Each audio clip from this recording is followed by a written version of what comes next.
We're back again, and we're full of vigor and energy, and it's a big day for us on Earl on Cars. I think we really enjoy our show as much or maybe more than you do. It's just so much fun. Your calls are what makes the show, and I've been reminded that a lot of people are new. They tune in, and they're on True Oldies, and they say, whoops, who is this?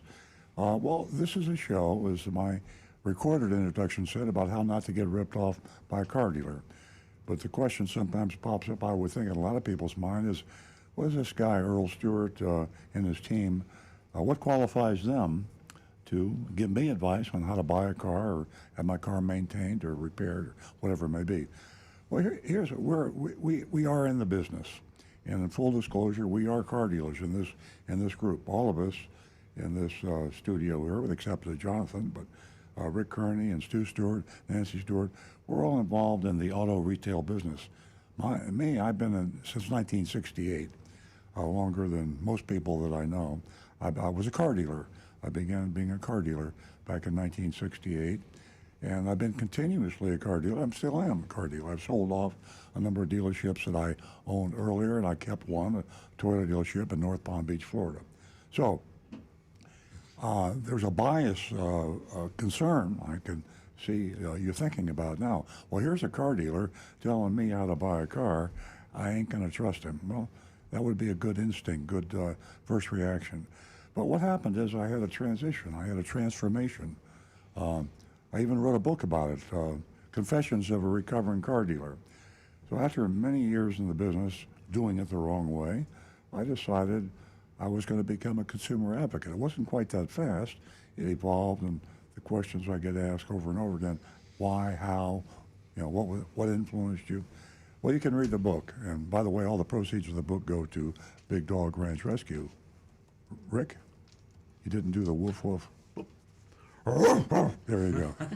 He was delayed. He was chewing on his bone when you said that. Yeah. Big Dog Ranch Rescue is the largest no-kill shelter for dogs anywhere, and we find dogs homes for thousands of dogs. And if you go on Amazon.com to buy Confessions of a Recovering Car Dealer, 100% of the proceeds go to Big Dog Ranch Rescue. I don't get a nickel out of that. You buy it from Amazon. What Amazon pays me goes to Big Dog Ranch Rescue. Plus, you get a handbook on how to buy a car without being ripped off. So that kind of says it all. I learned, I came, I saw, I did it. I did it the bad way, and now I'm doing it the good way, and I'm telling my story. And that's what this radio show is. It's a continuum. It's a continuum of the story, the evolution of how cars are being retailed. And we're here to help you be part of the good side of car dealers. We mystery shop car dealers every week. We tell you the good ones and the bad ones and the in-between ones. And we listen to your phone calls. That's the main thing. And you call us at 877-960-9960, 877-960-9960. And we prioritize that call. It's a phone call. It's not a text. It's not a Facebook. It's not a Twitter. It's not a YouTube. But we are on all of the above. Rick Kearney, for example, does YouTube. And that's youtube.com/Earl on Cars. Stu, he does facebook.com/Earl on Cars. And as I say, you can just listen to the radio. We're right here on True Oldies. Tune us in if you're local. We reach all over the country now. We're getting calls from Missouri and Pennsylvania, California, even Bali. We're international, actually. So wherever you are, if you're listening, you have questions about how to buy or lease a car, have your car repaired, especially during this incredible, I hate the term because it's become just, everybody's using it, new normal. What is a new normal? Well, new normal. I sure hope this isn't the new normal, because we have a huge shortage of cars. Prices are over the top. Average price, several $1,000s over MSRP. Believe it or not, car dealers are actually taking new cars off the truck when they come into their dealerships and selling them at the auto auction wholesale for MSRP. And rental companies are buying these cars at MSRP. So the retail value used to be less than invoice, because everybody thought invoice was a cost. It's not, but less than invoice. And now retail cost is MSRP plus several $1,000s. So if you ever had to be careful when you're buying a car, it's today. We have a special guest I'll mention that'll be calling in. You know, you always wonder, we're doing this year after year after year, and I talk about it, and I say, are we alone? Is there anyone else out there that is trying to help you car buyers? I think I found somebody. It's a online service, came into business about 2019, Your Advocate Alliance, YAA. And it is amazing. I've joined up, Nancy's joined up, Stu's joined up, Rick will probably join up. And we're going to have a co-founder, and his name is Zach Shefska. Zach and his dad, Ray Shefska, founded this Your Advocate Alliance, YAA. It's online. We'll talk more about it later. And Zach's going to call into the show. And we're excited about having found each other, because we're going to work together as a team. We're both national, international. We both help consumers buy cars and lease cars, and a lot of his tips are similar to the tips we give you. So, with all that said, I'm going to turn the mic over to Nancy Stewart, who is my co-host, been with me for longer than that, but she's been with me pretty close to 20 years just on this show. That's about how long this radio show has been on. She's our female advocate, and she talks a whole lot about ladies and their rights and their treatment when they go in to buy a car or have their car repaired. So I'll turn the mic over to Nancy right now. Good morning, everyone. As the recovering car dealer said, we have another exciting show ahead. And one of the things that I want to mention as we begin the show is that how grateful we all are because you, the ladies, have been instrumental in getting me right here on this platform and continuing to support me week in and week out. And I want to just take a moment and thank you. Also, our way of thanking you would be to offer $50 for the first 2 new lady callers this morning. So give us a call. And I'm also going to mention a video that has been airing for the past week, and it has everything to do with the ladies. And it's all about the crash dummies and how they have not moved forward as far as recognizing, aesthetically, that females are built differently. And it's just, it baffles me. We've talked about this on the show a lot. It's a National Highway Traffic Safety standard for crash testing. All cars have to be crash tested, and the NHTSA standards require this, which is a good thing. The bad thing is, just as Nancy just said, the dummies they use are all male dummies. And they found out some startling things, haven't they? They did some studies, and continuing here, I want to thank the U.S. Representative Kathy Castor for bringing to the attention to the National Highway Traffic Safety Administration. That it is time to recognize women. Let me give you a few statistics here as far as accidents are concerned and deaths.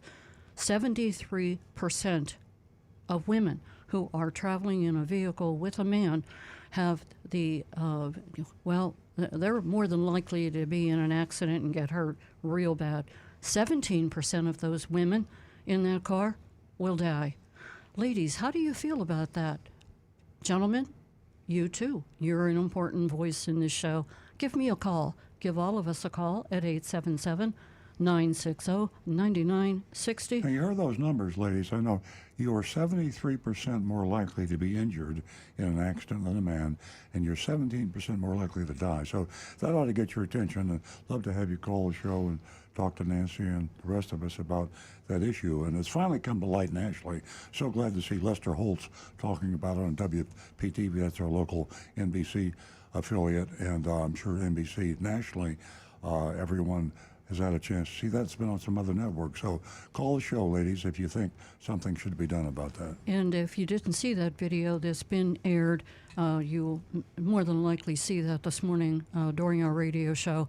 So stay tuned for that. As I said, we have an exciting show to get to. Now back to the recovering car dealer. You know, I forgot to I said anonymous. I forgot to mention our anonymous line to come in. One of our most popular avenues for speaking to us to the show and remaining totally anonymous. Nobody knows what you said, or well, not what you said, but they won't know who you are and why you said it. You can say anything you want at youranonymousfeedback.com.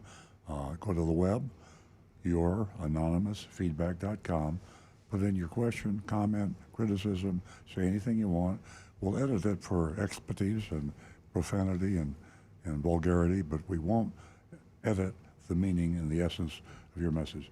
Say anything you want at youranonymousfeedback.com. And as I said, we prioritize calls. 877-960-9960. We stop whatever we're doing. Nancy will tap me on the shoulder or hit me in the head and say, look, quit talking. We have a phone call. 877-960-9960. And, of course, our text number, I forgot to mention that, too. You can text us at 772-497-6530. That's 772-497-6530. Stu Stewart, sitting right across from me, is our cyber master. He dispatches our mystery undercover shopping episode every week. Well, we have a female agent we've been using a lot lately, referred to as Agent Lightning, and he will cover that. He's already written the report. We'll cover that in the last half hour of the show. He also monitors Facebook and text. How are we doing on the text and Facebook, Stu? We have a few to get to. Good morning, by the way. We'll kick it off with Anne Marie's text. Now, she sent a couple of texts. The first one was apologizing for a very long text, and she summarized it. But I went back to look at the long text, and it's great, Anne Marie, and I want to read it because it's important. Anne Marie says, "Good morning. Normally, I'm a mild-mannered little old lady in tennis shoes, but lately news stories has triggered me into becoming a fire-spitting dragon concerned about consumers." We love to hear that, by the way. A few months ago, there was a story of a California dealer who marked up a RAV4 an extra $40,000. Jalopnik reports on a story in Consumer Reports that listed which new car models had the highest dealership markups. The car buying data was obtained from TrueCar.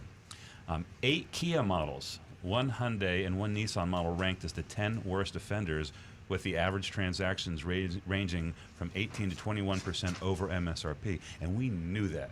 Hyundai and Kia. Kia, all those guys. Kia, Hyundai, Nissan. We see it in our mystery shopping reports. Yeah, you're right. And, and then Anne-Marie goes on to say, your own mystery shopper, the fantastic Agent Lightning, rarely finds a dealer that will sell a vehicle at MSRP. Most deals are $1,000 over MSRP. Last week, you indicated that you made a handsome profit just sticking to MSRP. Nowadays, that's incredibly restrained. A few manufacturers have indicated they're opposed to price gouging, but I haven't heard of any of them enforcing it. Some attorney generals in other states have gotten involved in protecting their citizens from predatory dealers, but not here in Florida. Miami Herald reprinted a Bloomberg article spotlighting Elizabeth Warren's legislation that would require companies earning more than $100 million to explain their price hikes. The legislation also provides $1 billion for the Federal Trade Commission to investigate price gouging. Every day I read stories about incredible jumps in prices for food, fuel, cars, housing, medicine, etc., which prompts me to conclude that an unrestrained capitalist system needs some ethical guardrails. Just because one can charge the moon, one doesn't mean you should. Oops, the old dragon in me keeps popping out. You may not agree with me, but that's fine. I'm open to understanding various viewpoints. But one, how would you define predatory gouging? Where's the boundary between healthy, reasonable profit and predatory behavior? 2, if you had a magic wand that could constantly fix things, short of eliminating COVID and supply chain issues, how would you deal with the price gouging predators out there? And 3, are there any ethical guardrails you'd like to see in place? Thank you, your friendly dragon. Wow. Before you move into that, I want to thank Anne Marie. Isn't this the icing on the cake for all of us that are sitting here, all of us in this studio, that our listener, texter, brings this to our attention, and everybody is listening. One more person on board. Well, my hat is off to the dragon. Thank you for joining us. Our question is And our quest. the question is very good about how do we address it, and how do we define predatory pricing or price gouging and the rest of it. I think we have to be careful, and I know that it's tempting to say that someone selling a product over what was the previous normal price way high is predatory and price gouging. I think the way it's defined now, and I think it's a pretty good way to define it, if you have something that is vital, pharmaceutical, medicine, I think that they should hang the people that are price gouging medicines that are required for health and even life. That is, to me, a capital offense if you do something like that. Then it comes down from there. What about other items? And a good example right now is you hear the news about baby formula and a shortage. Here's a contradiction, kind of an irony in the whole thing. The reason in my opinion, one of the reasons why there's a baby formula shortage is not only because of the supply chain issue, but because the manufacturers and the retailers are hesitant to mark up baby formula. I mean, it's so obviously something that would get people stop buying product at your store or stop buying product from that manufacturer. My God, did you hear Acme baby food company is marking up triple baby formula? Well, you go out of business. So you don't do that. Well, when you don't do that and you sell it at the normal price, then you have a huge shortage. They haven't talked about it, but I assure you, mothers are hoarding baby formula right now. I would if I were a mother, and we did the same thing during the COVID crisis with toilet paper. If you in your home are short of something, and you know that there's going to be a rush to the shelf, and prices are going up, what do? You buy more of it. Instead of a 2-week supply, you buy a 2-month supply, and therefore then you have nothing on the shelf. So it's a complicated question, Anne Marie. I didn't want to rant and rave about that, but I think before we brand car dealers evil because they mark it up over MSRP, I don't like it, and we don't do it. But I can't call them evil and price gougers and predatory. I just quite yet. But if you're doing the same thing with as I say, with medicine or baby products, then I would be glad to say Vital items. Vital items, things that are necessary to life and health. Yes. So, Rick. A couple of examples that I found recently.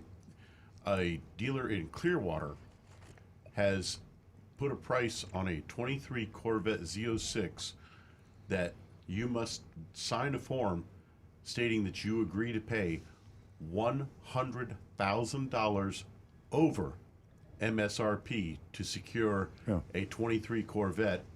And a dealership in Massachusetts, a Toyota dealership, is selling the new 23 Corolla GR, which quite a few people are looking for that car, at $10,000 over MSRP. Well, that's great. That makes my point. A fat cat that can afford to buy a new 23 Corvette anyway, and if he's so fat that he can afford to pay $100,000 over sticker, let him do it. Yep. I don't care. I mean, I'm laughing at him.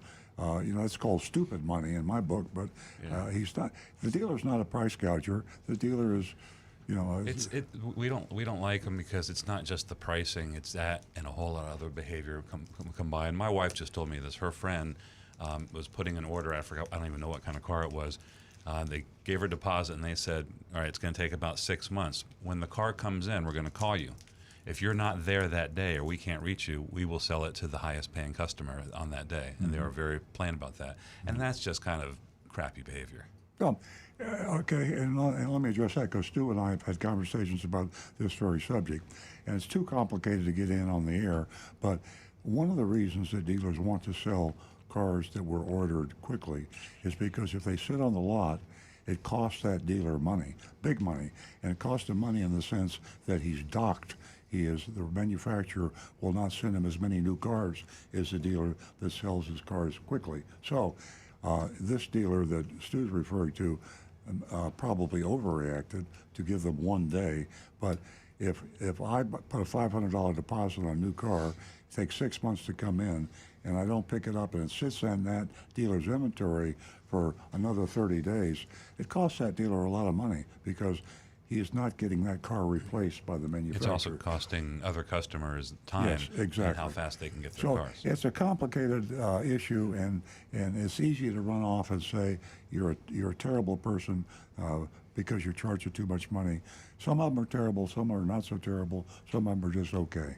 So I feel like a terrible person, and so does Stu and Nancy and Rick, because we're charging MSRP. I mean, that's a lot of money. We never charged MSRP for cars before. Now we are. Are we evil? Maybe a little bit. I don't know. I mean, I think that I don't feel capitalism and supply and demand is something that is unique to America, and that's the reason I'm glad I live here. People have the right and the freedom to charge what they want for their products. What do you think about the legislation that's proposed that, and this would be for big companies, it's probably prompted by the stories of the oil companies with the high gas prices but making record profits, legislation that would require companies to disclose or explain their price hikes? I think that's political stuff. I do too. think I do. I think that, capitalists. The reason we are a great country is because of capitalism, in my opinion, and in capitalism, the purpose is to build a product that is so popular and in high demand that people will come to your store and buy the product, and you sell the product for as much money as the value you put in it, and the customer will pay. And if that value is $10 per unit, then it works. If it's $100 per unit, and it works if it's $1,000 per unit. The amount of profit you make on a product isn't the evil part, it's the value and the demand. And usually value and demand go hand in hand. So it's easy to get mad at a businessman because he charges too much for a product. Everybody loves Elon Musk. That's not true, but a lot of people love Elon Musk and Tesla. Did you know that the Tesla markup, on wholesale markup, when Elon builds a car, a Tesla, and he sells it, he makes about 23% on the cost of that vehicle. When General Motors or Ford or Toyota or Mazda sell a car, they make maybe 5%. So Elon's making 4 or 5 times as much percentage-wise on the cars. But everybody, all the people that would condemn General Motors and Ford and the rest of them, they think Elon's a great guy. But he's making money hand over fist. They only laughed at him when he broke the window on the truck. Exactly. Okay, ladies and gentlemen, we have, again, I'll remind you, a whole lot to get to. Ladies, $50 for the first 2 new lady callers. And with all this talk of, Earl's wife, who has a friend who was told, hey, listen, you better keep an eye on that order that you placed, because if you're not in the dealership, the car is gone. So it's very, very important. Also, keep that car of yours that you're driving around locked up. Car theft is on the rise, as everything else that has to do with the vehicle, catalytic converters. We want to remind you that there is a website you can go to if you have a problem and you want to share it, report it, and that is Florida Law Protecting Car Buyers. It is an important site to go to. 877-960-9960, or you can text us at 772-497-6530. Don't forget your anonymousfeedback.com. We are going to the phones, where we're going to speak to Bennett from West Palm Beach. Good morning, Bennett. Hey, good morning, guys. How you doing? Welcome. Thank you. So I have a couple of questions, and let me get my glasses on. Now, of course, this is in your opinion. I've been listening and watching your show for many, many years, and my wife and I are in the market for a car, and it doesn't have to be 3 months or 6 months. Listening to your show, you said to wait a while. Yes. So the question is, do we buy or lease? And I understand if you lease a car, and we've done that a couple of times, but many moons ago, we leased a car. That insurance is extremely, believe, higher than if you buy a car. And if you buy a car, say in 6 months, maybe longer, should it be a combustion engine or a hybrid or all electric? And what are the pros and cons of all three of those? And I'll listen to your answer. Thank you. Thank you, Bennett. Yeah, I'll say to simplify without getting too complicated, I'd say that you should buy a car. Leasing is more complicated, and the dealers know that, and they take advantage of it. Later in the show, we'll be talking about a big breakthrough in South Florida. Anyway, I was interviewed by WPLG investigative reporter Jeff Weinseer, and we did a Zoom interview a couple days ago. And there's a big lawsuits breaking loose. Brickell Motors in Miami is being sued, and Gunther Volkswagen and other Gunther dealerships are being sued for hidden fees and leases. A lease contract, according to the attorneys that are filed these lawsuits, has to disclose the entire cost of the lease. There can't be anything that's added in there that you didn't know about when you leased the car. So that goes to what I said earlier, Bennett, about dealers always try to lease you a car when they can. Their leases are easier to make a big profit on. The average lease profit is typically twice what the average new car profit is when you sell it. Now, with all that said, as an educated consumer, you've been listening to the show for a long time. You are an educated consumer. You can lease a car too, as long as you're careful. You just have to be more careful and be sure that you're dot all the I's and cross all the T's. But rule of thumb is to buy the car. And if you're waiting, as I said before, you may have heard me say this before, use a Costco certified dealer. Find a Costco dealer and order the car from him. As you say, it might take you 6 months or longer, or maybe if you get lucky, 3 or 4 months to get the car. And in the contract with the dealer, and the written understanding with the dealer, tell him that you want the Costco price, Costco member price, available at the time your car comes in. Because if I'm right, and I'm guessing, I've guessed wrong before, but if in 3 months or 6 months prices have come down significantly, then the Costco member price would adjust. So that way you'd have your cake and eat it too.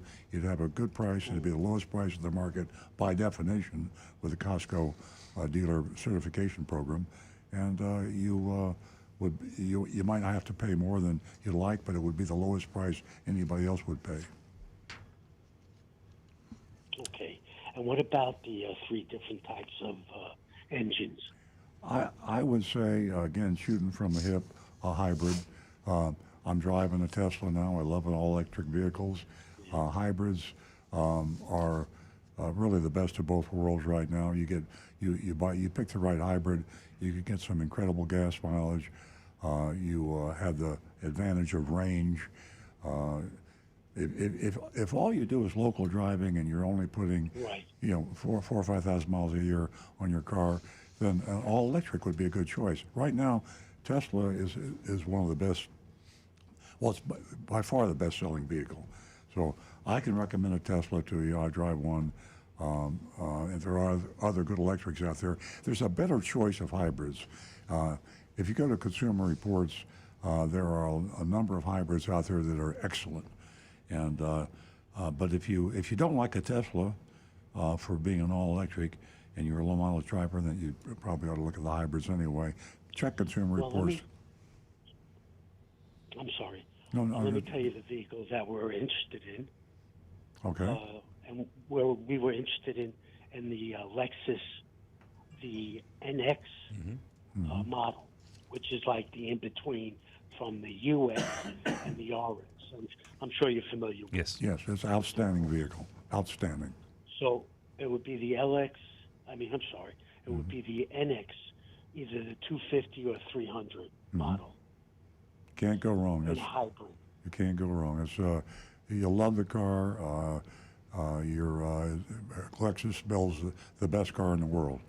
And Consumer Reports ranks them all the time very high. And the hybrid, I think, in your low mileage driver, I think that's your choice. That would be the one you'd want. And what about the RAV4? Does that come hybrid yet? Oh, sure, yeah. The RAV4, if you're a Lexus and RAV4 are very similar. I mean, Toyota, of course, builds the Lexus and the Toyota. So if you want to pay less money, a RAV4 would be a really good buy.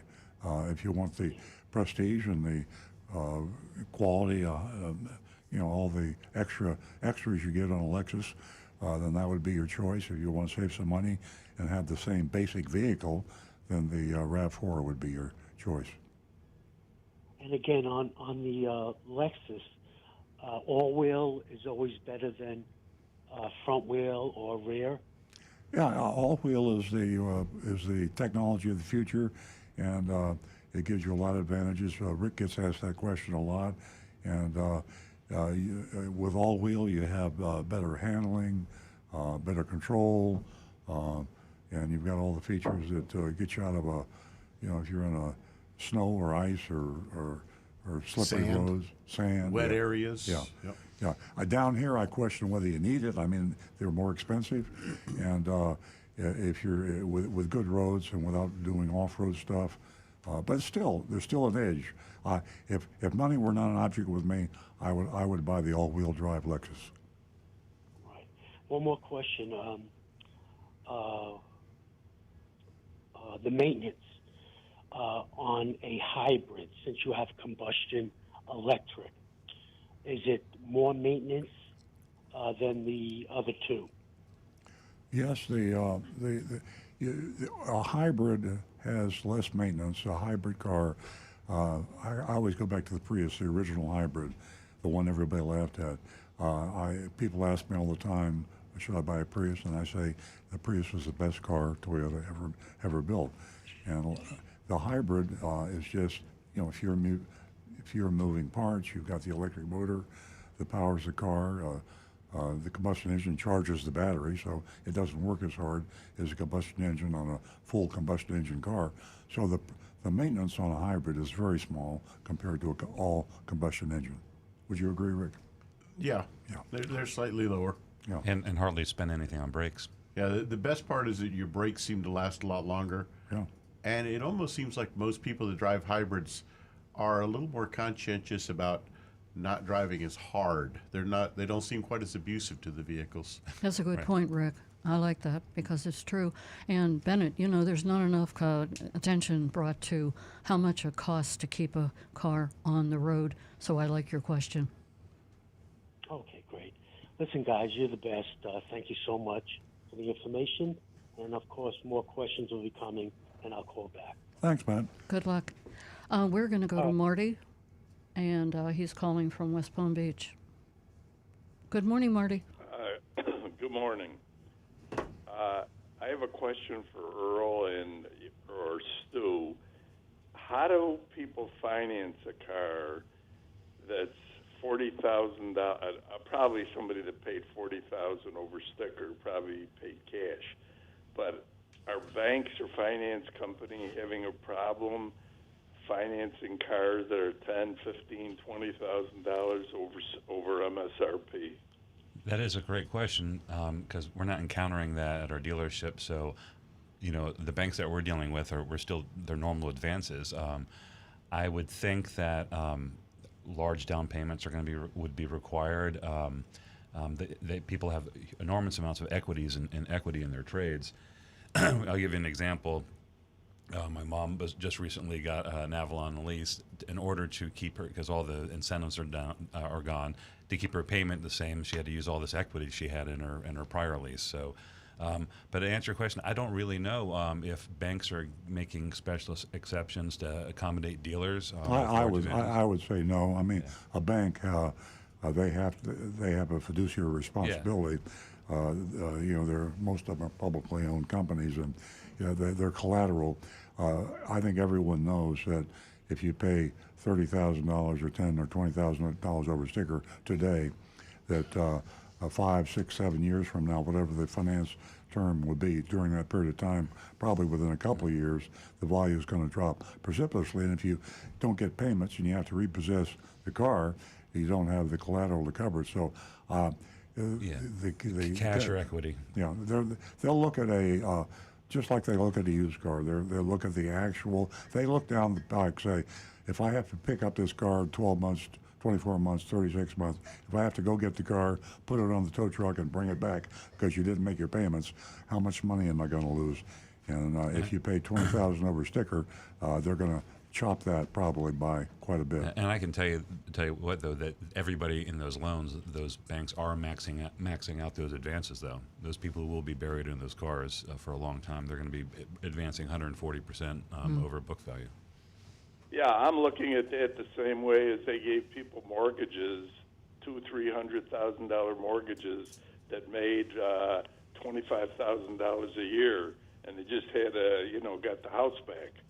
Yeah. So to me, it just doesn't seem like they would allow you to buy a car unless you're putting all the money down. Yeah. But, Well, they will, but it's such an extreme situation. So if a bank will max out and loan 140% of NADA loan or whatever trade value, that's a lot of money to borrow over the value of a vehicle. Right. So everybody's just maxed out, but within the parameters of the bank. Right. So. All right. Very good. Thank you, Marty. We'll see what happens. I think this is going to go on for a while, though. I think you're right. All right. It was great Have a good hearing from one. you. Thanks, Marty. Okay. Bye-bye. Bye-bye. Our number here is 877-960-9960, and you can also text us at 772-497-6530. And don't forget, you can subscribe to Earl Stewart on Cars podcast using any of the following podcast apps from your iPhone and your Android smartphone. That is Apple Podcasts, Spotify, Google Podcast, Amazon Music, Stitcher Radio, and SoundCloud app. So you can get in touch with us many, many ways. We are going to go to John, who's been holding, and John is a regular caller from West Palm Beach. Good morning, John. Hey, good morning. I'm addressing this to Bennett. I believe he's still listening. And my suggestion, Bennett, to you is rent a hybrid for a week, and then also test drive Tesla, sign up for their test drive program and drive that around and see which one you like. But seemed like he was also concerned with maintenance. If he goes with Tesla, there's very little maintenance. Because, Earl, when was the last time you took your Plaid in for maintenance? I haven't. So my suggestion, he knows what an ICE car runs like. Yeah. Go rent both. Rent both and see what he likes. Yeah, that's not fair. You're taking advantage of the fact that Tesla is a huge, just so much fun to drive, and I think that's one of the reasons why it's so popular. I probably ought to give that advice because I agree with you totally. I just, when I talk about maintenance, reliability, resale value, and all that practical stuff, but how do you quantify fun? I mean, when I get into my Tesla, I'm a happy man. I mean, I just love. I mean, sometimes I just beg Nancy to take a ride with me. I just, I love to drive the car. So the fun quantity is very, very important. And you're right. I should have pointed that out to Bennett. Well, I don't know. If he lives in the West Palm Beach area, he lives in the area. He should come rent a RAV4 from you or any other hybrid that you may have, and then take him for a ride in your Tesla. Oh, yeah. And you know what, John? There you go. That's great advice. And I think you've been listening to our show for quite a while because you must have been listening to Rick. He has given that advice over and over again. And getting back to the Tesla, I love driving the Tesla now. I'm really adapting to it well. I have a problem with the lumbar system, but other than that, in maintenance, zero, and it is a great vehicle. I recommend it. I think Hertz also rents Teslas and other electric cars as well. Yeah, there's more and more of So- it out there now. Yeah. Yeah. And renting a car gives you a chance to really drive it for a Yeah. while, unlike just a simple test drive at a dealership. Yeah, exactly. John, thanks. I have some. Go ahead. Thanks. I'm in my Tesla now, but I'm getting ready to take a trip up to Michigan in it, and the mapping system that I'm going to use is called a Better Route Planner, because it gives you all the charging stations and all the info, like when you arrive and things like that. For the Tesla owner, a Better Route Planner is a great app, and that's it. John, can I ask you a question as a fellow Tesla driver? Do you ever get tempted when one of these hotshots in a Corvette comes alongside you at the stoplight and, he's got the top down, he's got his blonde hair waving in the wind, and he's gonna scoot out? Do you ever just kind of shock him a little bit with a little tap on the Tesla? Well, I'm mostly in chill mode all the time, Uh-huh. and understand. And I have the base 3 model, and I did go against a Ferrari. Now, I don't know if the guy owned the Ferrari or if he just did, if he's afraid of his car, but he didn't keep up. Yeah, no, they're hard to keep up. Yeah, I shouldn't confess on the air, but I dusted a new Corvette the other day. I just couldn't hold myself back. He was taunting me, and I just still, I think he's along the side of the road with his mouth open. Even now, he doesn't know what happened. Yeah, and like I said, the base 3 model that we have is not a slouch, and No. For that matter, a hybrid. Yeah, they're all good. Electric cars are faster. That torque is incredible. And John, I haven't fallen prey to that when I drive the Tesla. I know I'm in a fast car, and I don't need to prove it. Right. There used to be a YouTube channel called Tesla Racing, and I watched one of their videos where the Tesla Roadster, the guy actually took a sport bike, or like an 1100 series sport bike. Who can out accelerate a motorcycle like that but a Tesla? Yeah. That's it. Exactly. It was amazing. Okay. Well, thank you so John, much for thank the you call. very much. Thank you. We're going to go All right, see you later. we are going to go to Jack, who has been holding. Good morning, Jack. Good morning. Welcome. Can you hear me? Yes. Yes, good morning. I enjoy your show. I listen to you on the way to the golf course every Saturday. Great. If I may, I'd like to pose this to the whole panel. I've been listening for weeks now, of course. You all preach that this is not a good time to buy a new vehicle. And if you've told some callers that a car they bought even a year or so ago might be worth more than what they paid for it. So with that background, this is my question. I'll try to be real quick. We have a 2021 Mercedes E350 sedan. We purchased it new for cash in November of 2020. The MSRP on the car was $60,000. That includes $1,000 transportation and handling. Whether that's a legitimate fee or not, it was part of the deal. And we paid for the vehicle, excluding all of the other, taxes and all that, $57,500. My wife hates the car. Well, and we have 7,800 miles on it. My wife hates the car. She wants to get rid of it, and we're going to be away until October quite soon. So she's saying to me, should we just sell this car outright now and then go car shopping when we get back in October, or should we trade it? And we do want to buy a new SUV. We're not sure what kind yet, and we do want to buy a new SUV come fall if prices are better then. So that's kind of my question to you, given the market and all of that. What would you do if you were in this situation? I think you have a good chance of selling it and at least getting out what you paid for, or maybe more. And it's so easy to do. You should check it out. You've got so many sources to go. If you're near a CarMax dealer, get a bid from him. Go to your Mercedes used car department. Go to Carvana. You got WeBuyAnyCar.com, Vroom, VROOM.com.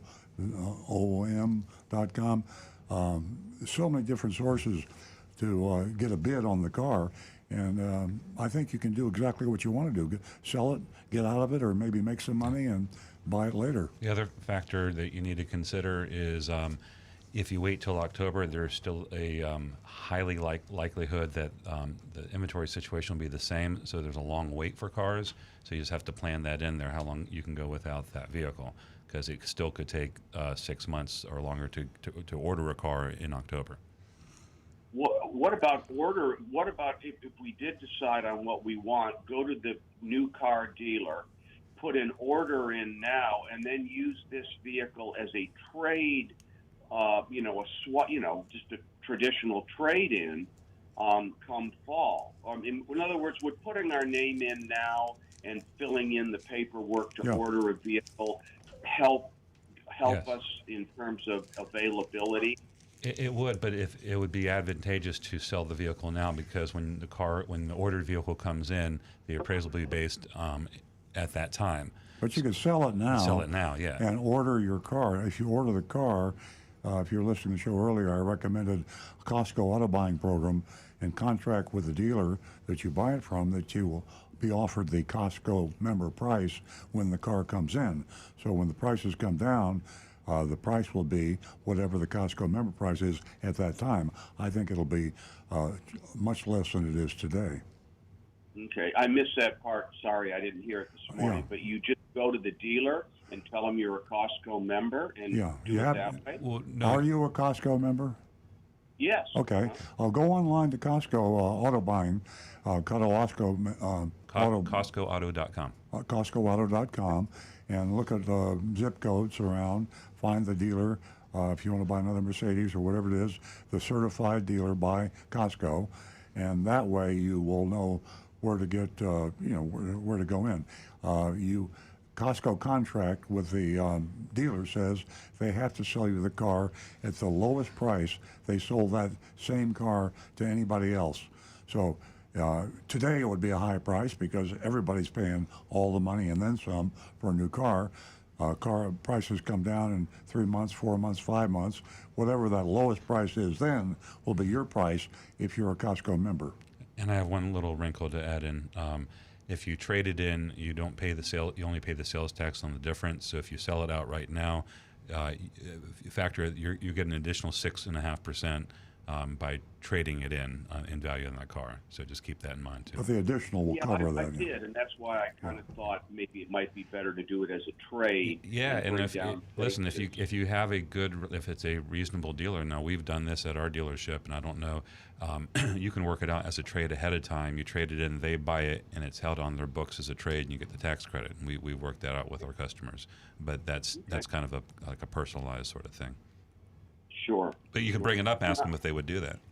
But you're Thank you. saving you One last- 6%. 6%. I'm sorry, go ahead. Yeah, it's the 6% in Florida sales tax you're saving. I don't think, in my opinion, is going to be equal to the amount of money extra that you'd get for the car by selling it No, today. but if you can get your cake and eat it too, then you should go for that. Yeah. Yeah, I got you. Okay. One last thing. I did go just for curiosity, and I've accessed this because I have a way to do it. The blackbook.com, and they always like extra clean versus clean. Now, this car clearly with 7,800 miles would be one or the other. I'm just wondering, like, what would qualify as the difference between extra clean and clean? Well, the Black Book isn't really regularly used as it's one of a lot of things that dealers look at, and when they say, and this is frustrating, when they look at clean and extra clean, they're not literally talking about the car. They might say that a 2-year-old Mercedes with 7,800 miles on it, by definition, that's going to be an extra clean car. I mean, Jack, unless they're damaged. Jack, when we appraise a car, we don't think in terms. Dealers don't think in terms of extra clean. It's in there, we see it, but you just don't see extra clean cars. If we see a real nice car, we call it a diamond. We call it clean book, and book is only a guess anyway today, because you have the online Mannheim auto auction numbers, which in real time will tell you daily what cars are worth. If you can get the Mannheim on your car, it's a lot more accurate than Black Book. But even better than that, if you just do the Carvanas and Vrooms, get the online CarMaxes, that's real figures. Those are numbers that they're going to write checks for, and they'll give you that number online. So you can look at Blue Book and Black Book for retail values, but you got something really neat going on right now. Everybody's overpaying for these cars, so you can go to Carvana and get a real buy figure, and that's going to be the real deal. True. Yeah, and the three you mentioned were Broom, We Buy Any Car, and Carvana are as good as any to try. Yeah, and try CarMax. I don't know if they have a online purchasing thing. They do. But, They okay, do. in that case, go to CarMax too, because And AutoNation, AutoNation is more legitimate in general because they're the largest retail publicly held company.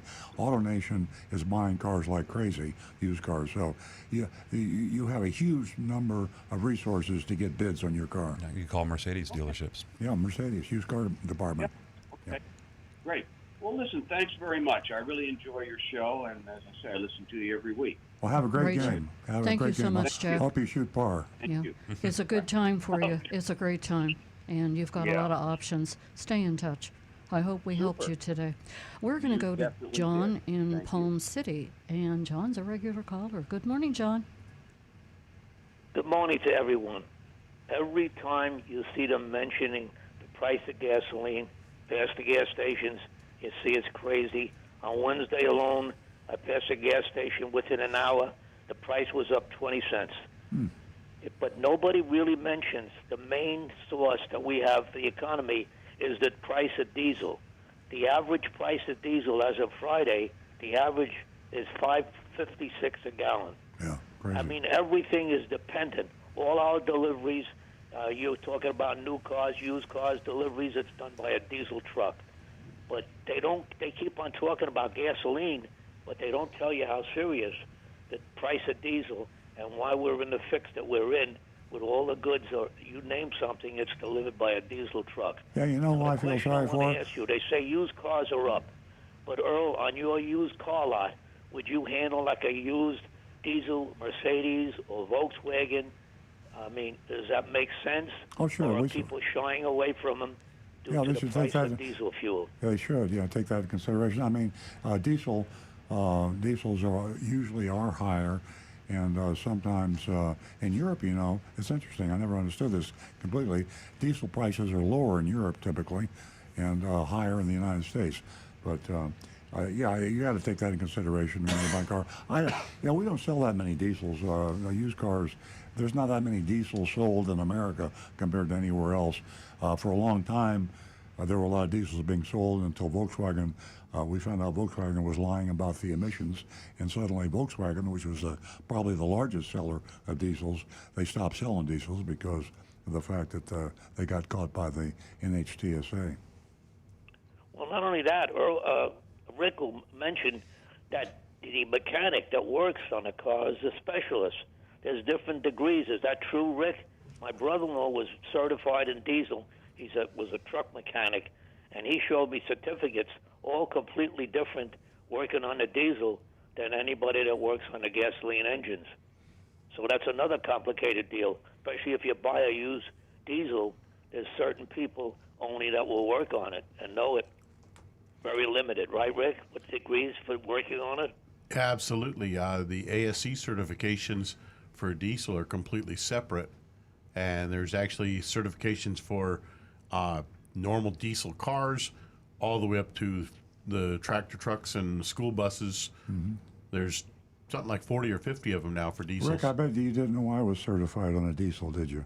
I did not. I went to engineman school in Groton, Connecticut when I was in the Coast Guard. I knew this. And I had to learn all about diesels and GM diesels. So did I.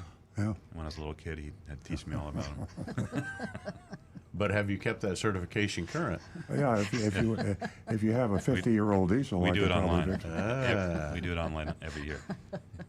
I like that, Rick. Just one fast comment on Tesla.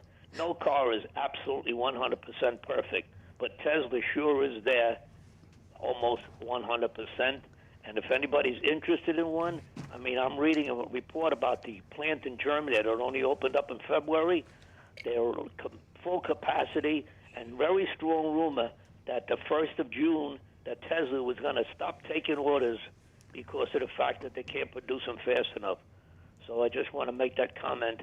I mean, Earl will testify himself about the quality and the performance of a Tesla car. Yeah, amazing car. You're right about that, John. I am finally and if ready. you don't get your order into, it's naturally going to be a higher price. Yeah. So time to act is now. Yeah. And if they stop taking orders, it's a crisis.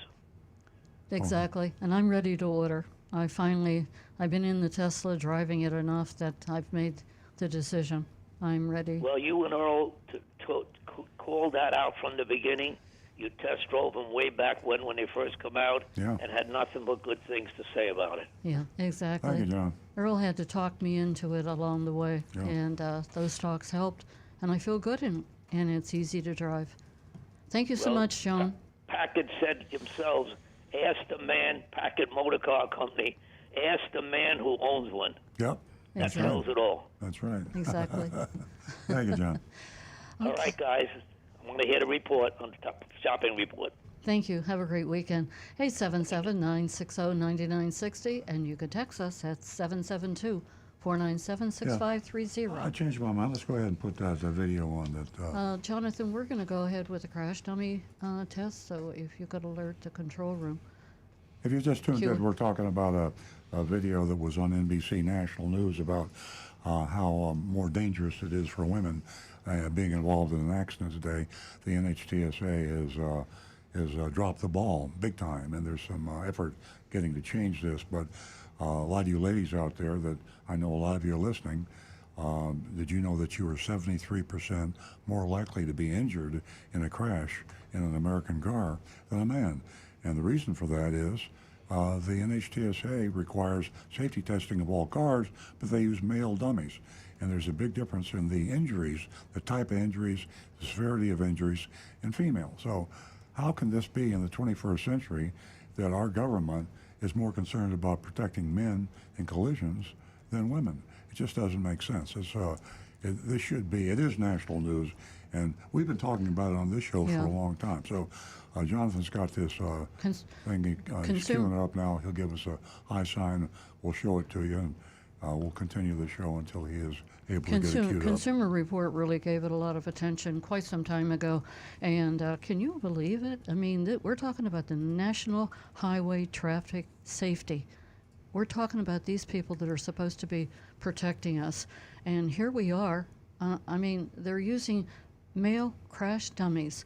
It's just, it's time to move forward. Let's take a look at the video.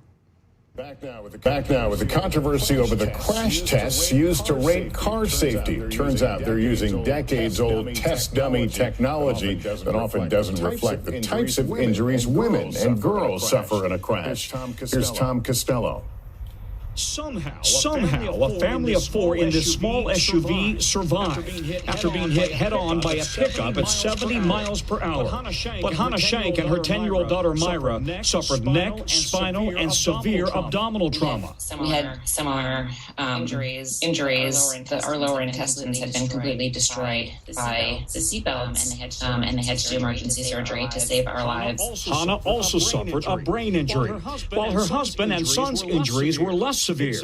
Exactly what researchers have found for years. Females in the front seat are 73% more likely than males to be injured in a crash, 17% more likely to die. Since the 1980s, the government crash tests that give out those 5-star ratings have relied on smaller male dummies to represent females, even though women and girls are often more petite with less muscle mass.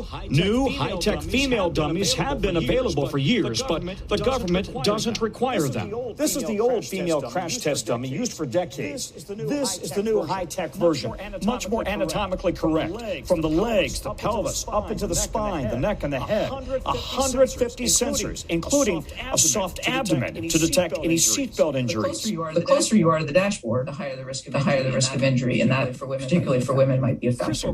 Chris O'Connor runs Humanetics, the biggest maker of crash test dummies. The biggest injury is in the lower legs.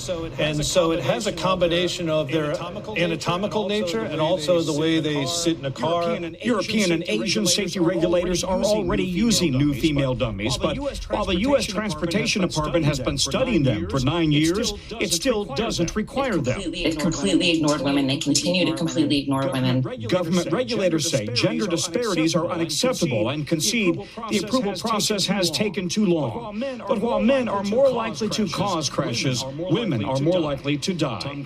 Tom Costello, NBC News, Detroit. Back now with the If I controversy. were a manufacturer and I saw this coming out on the press and it's going to continue, I would insist that my cars be tested using female dummies, and I'd beat everybody else to the punch and say, if you want to buy a new vehicle, only fill in the blank, only Honda, only Ford.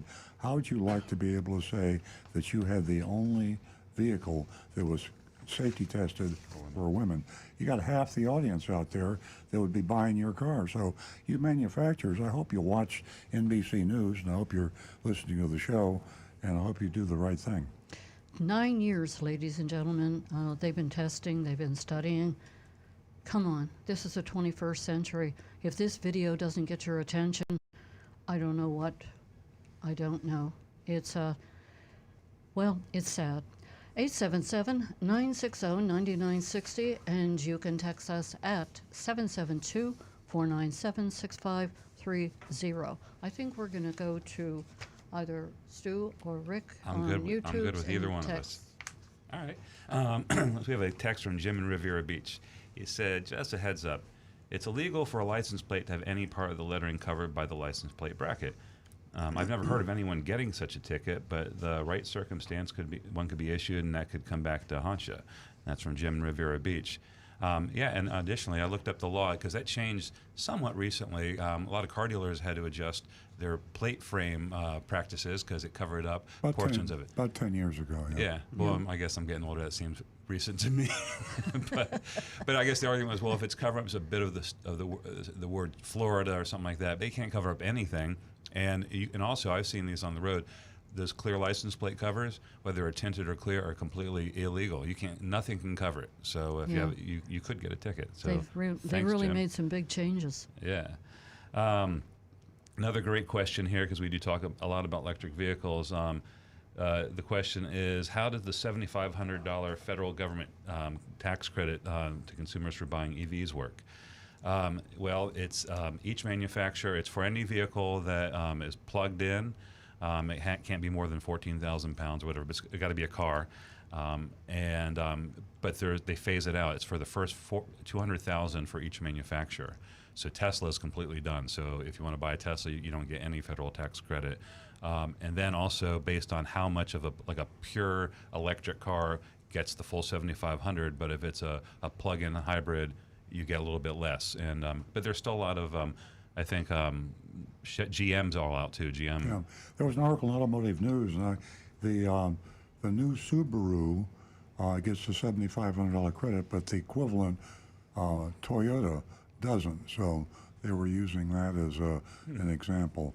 The new Subaru competing with the new Toyota. Well, they're in partnership. The BZ4X is the Toyota electric, and Subaru has their version. Yeah. I wonder what's different about Toyotas that they don't qualify for the I know credit. Because we sold so many plug-in hybrids already. Yeah, maybe we've already hit the limit. Because it's under the brand, yeah. Yeah, so that proves we're not infomercialing. We're recommending you buy the Subaru electric over the Toyota electric, because you get the $7,500 credit. And good luck getting either one of them. And if you buy one, you're going to pay thousands and thousands over sticker, and you'll never get it. You'll get it when the other electric vehicles are available.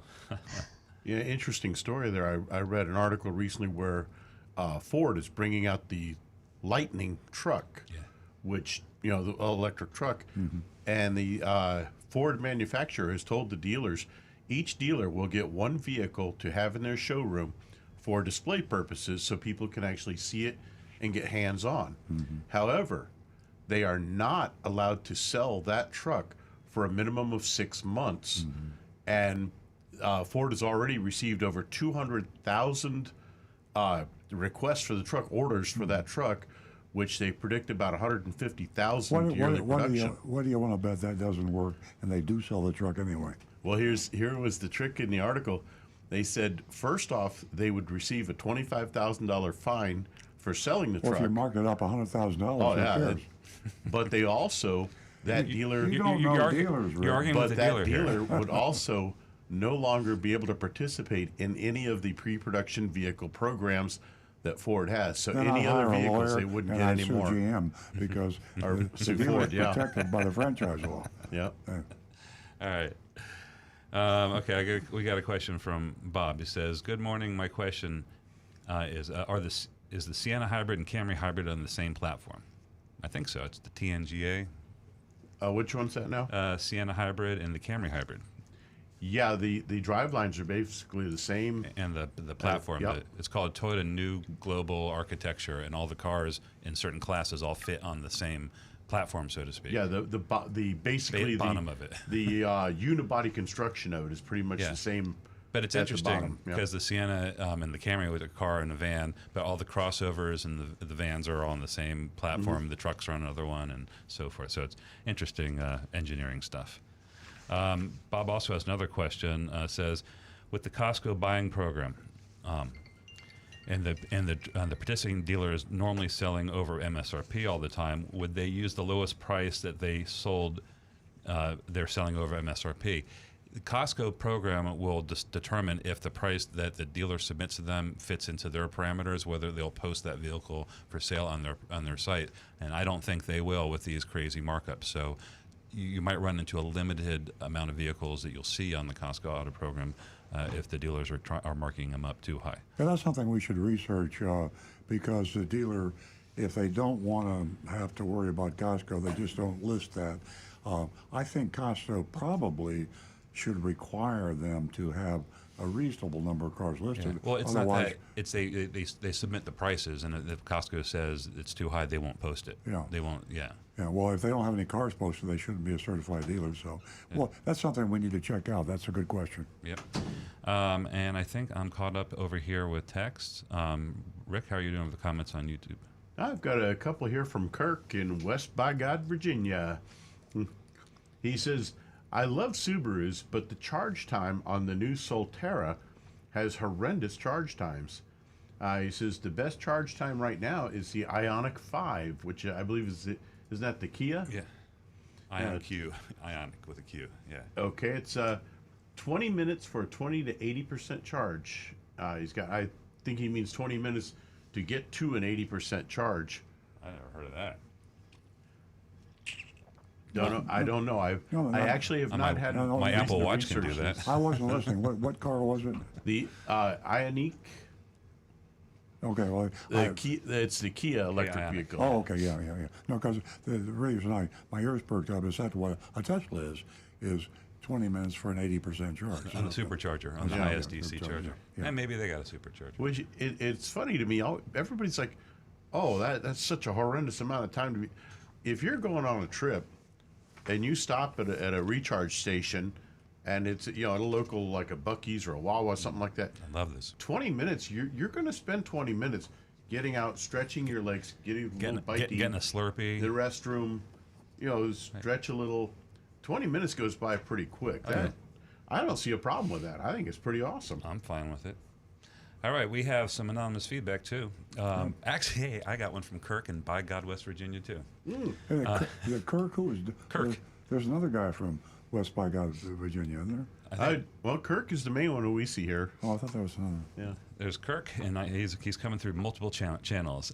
He says YAA also sells a very competitive VSC, which is a extended warranty. Kirk's a YAA member. Yeah. Mm-hmm. So he says for only $500 you can get a very an extended warranty over their cost. It's amazingly good. and it's the same as most manufacturers' vehicle service contracts. Another anonymous feedback, and I know why it's anonymous because they don't want Toyota to come kill them. It says, is there any way to update maps on the Toyota navigation system for free? The old ones, no, it's like a couple $100, but the best thing is don't use Toyota Maps.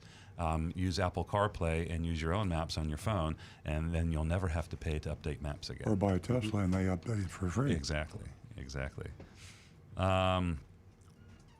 Let's see. On your mystery shop of Sendell Subaru, Alicia shouldn't be buying a new WRX if she just filed bankruptcy.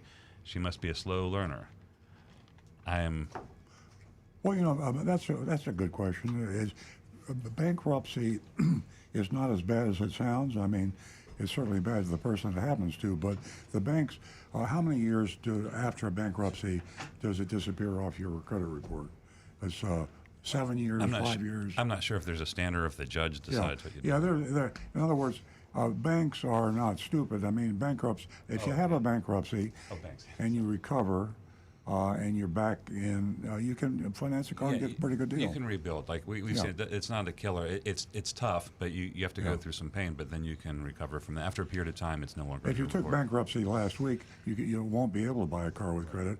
If you had a bankruptcy 5 years ago, you can, and they'll see what happened. There's a status, a bankruptcy discharge, and that's important. So if the bank says it's been discharged, then I guess that means the terms have been settled, and then you can move on with your life.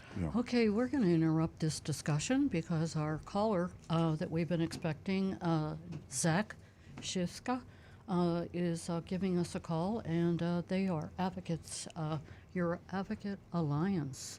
So, good morning, Zach. Hey, Zach, this is Earl. Let me, before we completely start talking, because I talked about you earlier, I just want to mention that your Advocate Alliance, YAA, that you and your dad founded back in 2019, just really knocked me all out of my socks. I saw that. I said, there is someone else doing what we're trying to do, and we'd love to team up with you. You guys have got an amazing website. Thank you for calling in. I invited you to. And Zach, just tell us about your organization and what you do, and thank you so much for calling the show.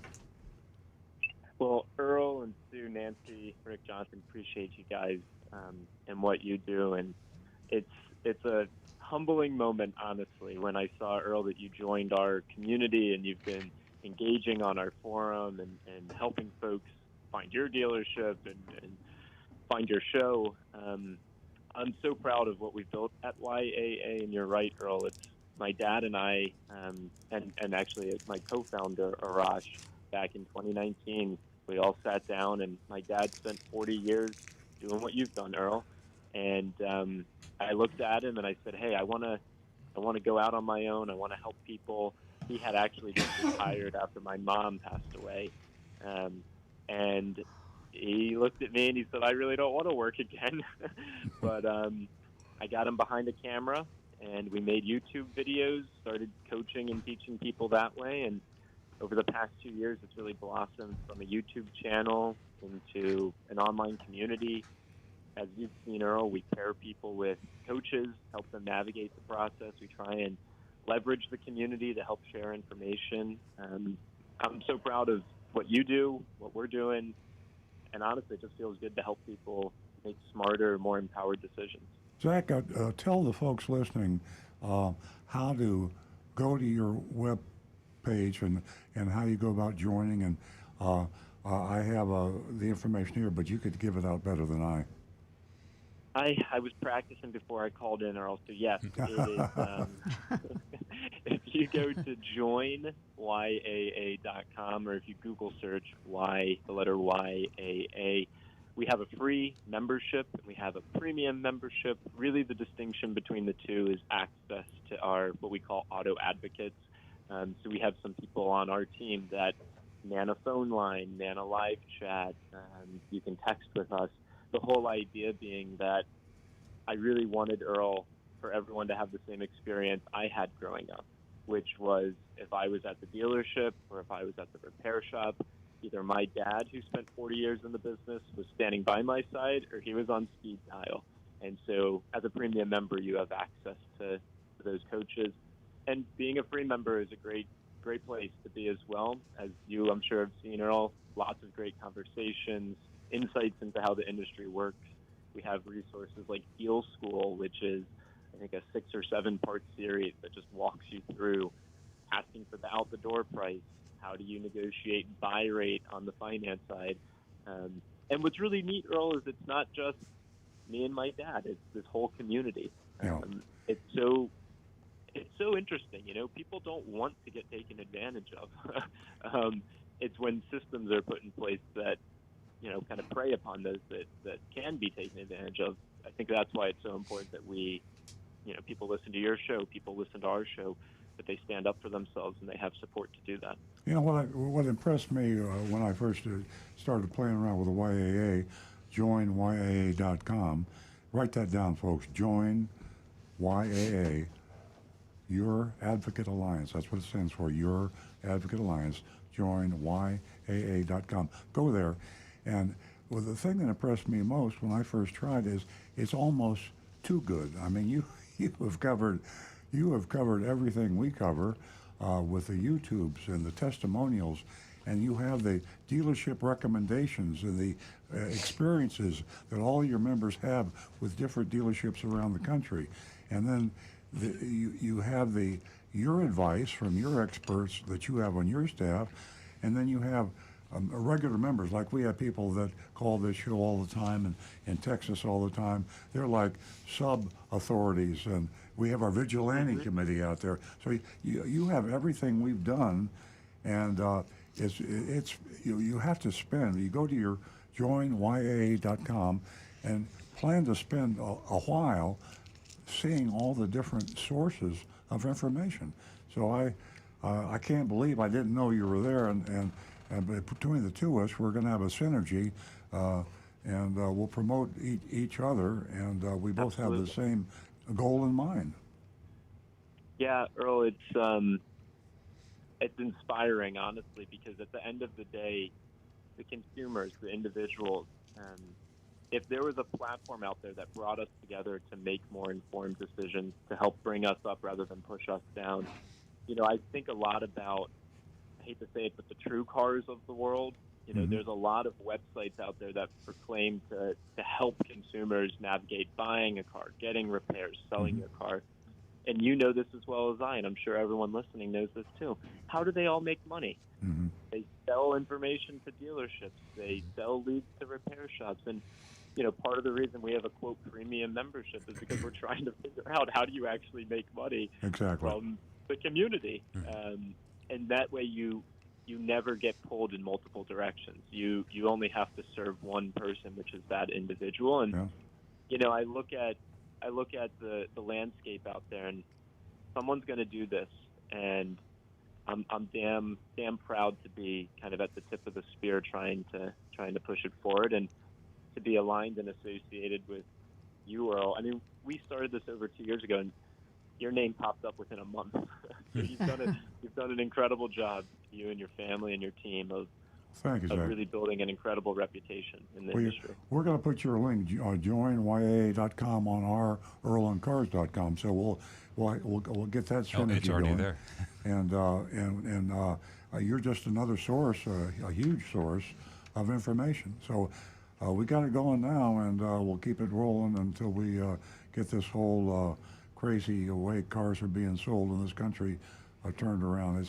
I'm seeing signs now, and you're the biggest light at the end of the tunnel I've seen in a long time. So congratulations to you and your dad, Ray, and we hope to hear from you again, and all your members out there.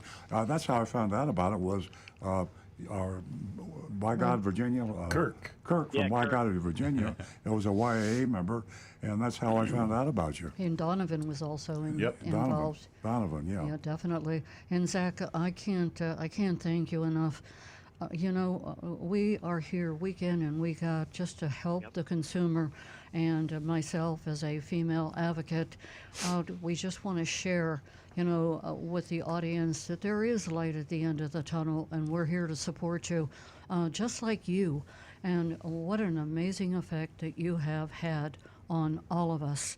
And I can't say enough about your Advocate Alliance. And I love the part where you can share personal experiences. And I'll tell you what, that's better than any type of advertisement. And my hat is off to you and your father. Thank you so much. Thank you, guys. I really appreciate you spreading the word and inviting me, and maybe we'll get my dad on the show in a future week or two from now. And I'll just comment one final piece here. Nancy, we just launched one of the initiatives I'm most proud of, which is a community, an invite-only community called Driven for Women. And so if you are a woman out there and you are looking for an environment where you don't have to worry about comments that may or may not be offensive and some of the prejudices that exist in this industry or in this process, Driven for Women is an invite-only women's community that we recently launched. And if you want to join, just post on the forum. Just say, hey, I'd like to join Driven for Women. We are so passionate about building kind of the Marvel Avengers of advocacy, and I look at Earl Stewart on cars as one of the superheroes there. Hopefully Driven for Women can be a superhero there for someone. Greatly admire and respect what each of you do, and thanks again for letting me call in. Thanks, Zach. Call again, and your Zach. dad too. We invite both of you anytime. Thank you, Zach. Thanks, guys. All the best. I'll be taking advantage of that. Driven for Women. Wonderful. Perfect. Okay, 877-960-9960, and you can text us at 772-497-6530. Don't forget, your anonymousfeedback.com. Now back to Stu. Well, I think I'm all caught up with text and anonymous feedback right now. And Rick? We're a little caught up. Yeah, I want to go back to what I talked about earlier. If you just tuned in, there is huge breaking news in the auto department of South Florida, the taking advantage of customers by auto dealers. And we have the local channel 10 in South Florida. That's the NBC affiliate in Miami and Fort Lauderdale. They're big, and they have gone. Their investigative reporter, Jeff Weinseer, has reported on 2 big lawsuits. We have, and make a note of this, we have 2 attorneys that I need to talk to personally. One is Josh Faison, Fagan, F-E-Y-G-I-N, Josh Fagan, and Johnny Kane. Johnny Kane, attorney, and Josh Fagan, attorney. I will contact them, and we will try to have them call the show. And they both have big lawsuits in effect, and they both have to do with hidden fees, junk fees that we've talked about so much. Now, they're focusing on lease cars, and these lease cars, hidden fees are coming to light now because of the fact that so many people are driving lease cars in South Florida and all over the world for that matter, but so many are driving lease cars, and the value, the residual value, and the option to purchase value is a bargain. So people are exercising their option to purchase, and they're finding out the hidden fees and the junk fees that the dealers are adding to the lease car when you come back to buy it out of lease from the leasing company. And come to find out, in the theory of these 2 attorneys, John Fagan and Johnny Kane, a lease contract, the law says that all of the costs have to be disclosed in a lease, and that includes the cost of the option to purchase.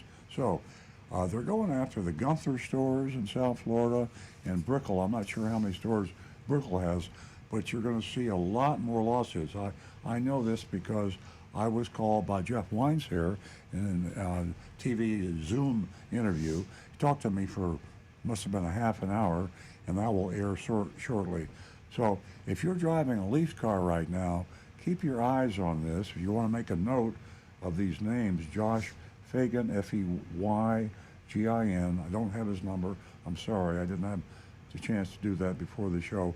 And attorney Johnny Kane, K-A-N-E, again, a South Florida attorney. They are experts now, legal experts on this issue. I'll show you the headline that I printed out from the Why Are Car Dealerships Adding Extra Fees to Those Buying Out Their Leases? Why are car dealers adding extra fees to those buying out their leases? and that is the other article they did is, did you pay a dealer fee when buying out your lease? If so, you're entitled to a refund. Now, that's huge, because how many people have turned their cars in? Thousands, tens of thousands of people have turned their cars in, and if you turned your car in, chances are they added that hidden fee, that dealer fee, to the price of the lease when you bought it out, and that's a violation of the law. Did Josh tell you about the Southeast Toyota finance thing that you can buy directly from them? Yes, yeah. You're about to get to that, weren't you? Yeah. Sorry for well, stepping on your toes. Yeah. But we didn't know because in the past, hardly anybody bought their leases out because it didn't make sense to. Yeah. And we clarified this on Thursday, at least with Southeast Toyota Finance. If you're in the Southeast leasing a Toyota and you want to buy out your lease and you don't want to deal with the dealership experience, you can buy it directly through the bank. That's interesting, and we can talk about this some more later, but the theory, according to these attorneys, is that you can't buy a car, you can't sell a car back if you sell more than 3 cars a year. And the leasing companies have not been able to qualify, so somehow Southeast Toyota Leasing is qualified where they can sell directly. Sell directly. So, yeah. Because they give you a number including tax, and then they send you, you send them a check, and they send you the title. So we need to hook these attorneys up with Southeast Toyota Leasing to see how that goes. So, but this is going to be huge. You're going to see lawsuit after lawsuit, and a third of you out there, approximately listening, are driving lease cars, and that is going to affect you, and this lawsuit will affect you big time. So we'll be talking about this next week. I'll be doing more blogs on this and press releases. Yeah, you know, I have to mention before we say anything else, what an amazing time. Does everyone feel the energy? We came, we saw, and now we are conquering. And my hat is off to the recovering car dealer, the leader. And what an amazing job he has done. And we're all on board with him. We are going to go back to the phones, and we are going to talk with Bill from West Palm Beach. Hey, Bill. Hello. Hey, Good morning, Paul. Bill, welcome. Oh, yeah. Hello. Hello, can you hear us? I hear you. Oh, okay. Yeah, I wanted to tell you about a Prius, and I have a couple questions on it. Yeah. I bought this Prius here a few months ago, and I had to go out to Holtman, Arizona, which is about an hour and a half south of Vegas. I drove it the first time I ever drove one of those cars. I can't understand it. You pull up to a red light, and the thing shuts off, and I thought I'm stranded, and you step on the gas, and it goes. And then the motor starts up. But anyhow, after 3,000 miles, I'm kind of onto it. And I don't understand why there isn't a line for people to buy these Priuses.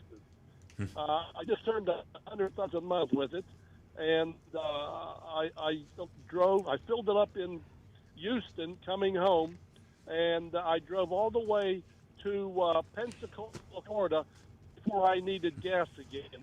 I get 54 miles to the gallon. It's a 2011, and I don't understand what's the problem with you don't plug anything and you just buy your gas wherever you want, and it gets like 500 some miles to the tank.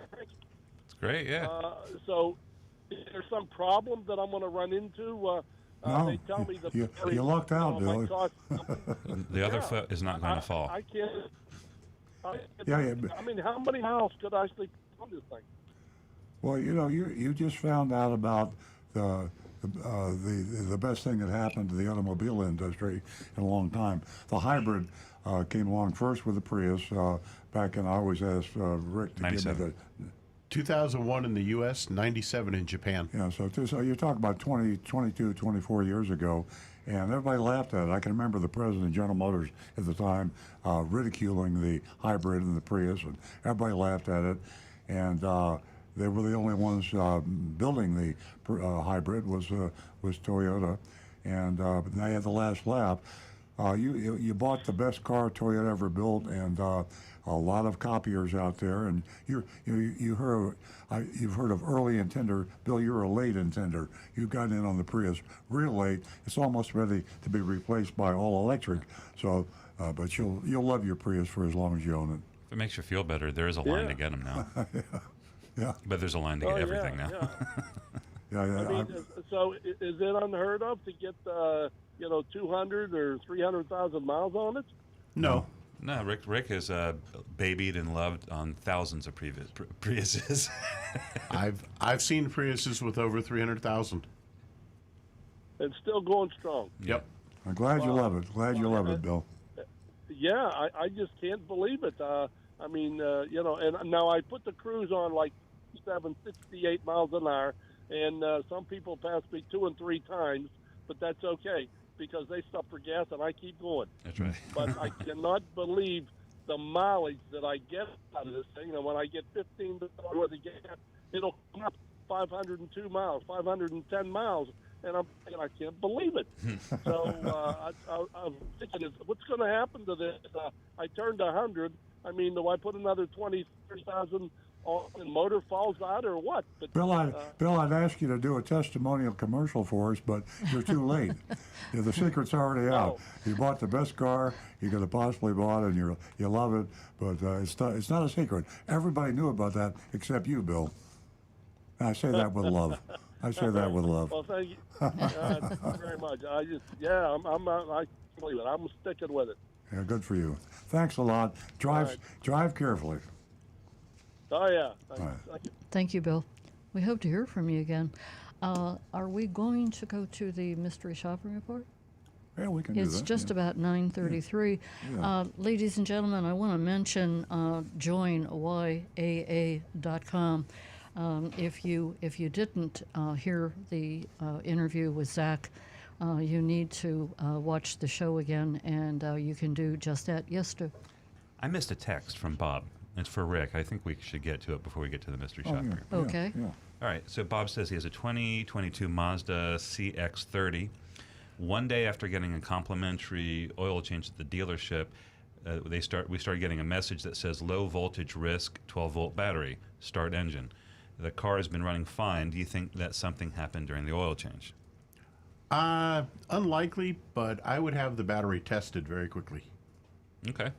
So bring it back to the dealership, or Yep. bring it over to... Go to the dealership is the best way, because going to the local parts stores, they're in the business of selling you a battery, and that new of a vehicle should still obviously be under warranty. Yeah. I would go right back to the dealership, say, hey, I've been getting this message. What's going on? All right. Great Well, answer. I would add to that tip there, even when you go to the dealership, they're also in the business of selling you batteries. So be careful and be sure you get a load check and be sure you check the warranty on the battery. I mean, all batteries have different warranties and batteries are different ages. And as Rick said, the dealers and the independents are in the business of selling you batteries. So you want to be informed before you make that decision. Right, but if the vehicle's still under your 3-year, 36,000 basic warranty that most new cars have right now, Oh, yeah. it should be taken care of for So free. you're talking about the car warranty and there's Right. also the battery warranty. Right. Yeah. You got two Yeah, warranties. it sounds like he's still under his complimentary Yeah. maintenance period. So Yeah. It's Yeah. a new car. All right, that's it. Okay, All caught up. ladies and gentlemen, we have our mystery shopping report, and Agent Lightning mystery shopped Schumacher GMC Buick, and it's a great report again from her. She works hard at this, and I just want to mention her, and of course Stu with his elegant writing and all his hard work as the Spymaster General. Now back to the recovering car dealer. Okay. Mr. Shop, Schumacher GMC Buick. This week we're back in familiar territory for our Mr. Shop, Schumacher GMC Buick in West Palm Beach, Florida. We're in North Palm Beach. We're here in South Florida, the Sodom and Gomorrah of auto dealers.